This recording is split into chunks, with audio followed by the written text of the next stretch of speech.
this is for both of you from High Strangeness Ash A2.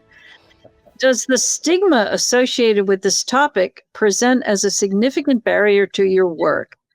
If so, how do you plan to address the stigma? What actions can the average investigator or experiencer take to dissipate stigma? Important question. Oh, yeah. I mean, certainly something I've had to deal with a lot as a pilot, personally, as well as dealing with other pilots who are uncomfortable, sharing their reports with people. So it's very much a huge hindrance. And I mean, that's really most of my work is to reduce the stigma. Sadly, I'm not smart enough, I don't think, to figure this out myself, right? We need a lot of people interested and engaged on this topic. We need resources. We need, real research studies. And, that happens when more people get engaged. And so by removing the stigma, through the work that I've been doing in public media and behind the scenes, in Congress, to remove that stigma, it allows more people to feel comfortable talking about this, which ultimately I think is what's going to move the conversation forward.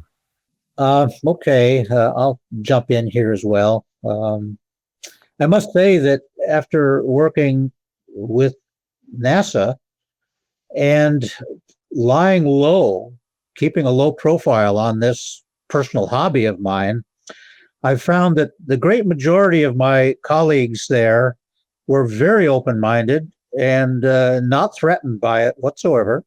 And I'm very glad to say that. It is encouraging to be able to say that.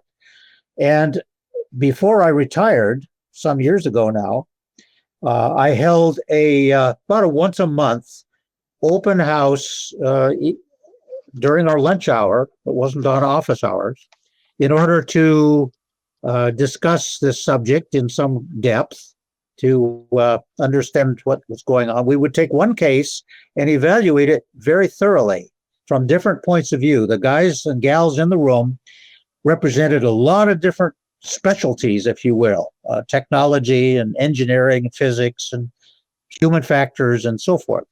And during that whole period where we were doing this, we were breaking down this fear factor that it would harm our careers, because we were approaching it seriously. We were approaching it from a scientific, technical, serious point of view, for no other motives than perhaps pure curiosity.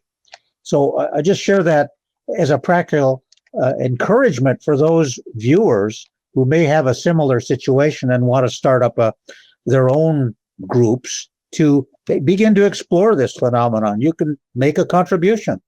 Right. And that's kind of what Reddit is doing, I think. It's a huge community of people that explore it, and they're all making contributions by participating and thinking about it and talking to other people. So as somebody who's been involved with this for 25 years, I can tell you this, we've come a long way with respect to diminishing the stigma from when I started out with this.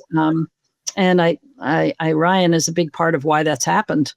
But I think the greater involvement we have from government, which we didn't have before 2017, has made a huge difference. So I don't remember the question, but I think we're moving very, very well to address this. And I think it's happening. It just takes time. Yeah. So we just have to now that we're working on it. Yeah. Leslie, you need to realize that you have made a significant contribution. And I just want to be one of many to thank you for that, and to encourage you to not give up and to continue. And we're with you 100%. Thank you. I'm not giving up. Yeah. I'm not giving up. And I thank both of you as well, and everyone else out there, whether you're a public figure or not. Everybody's work on this is important. Everybody. So, and I thank Reddit for hosting us today.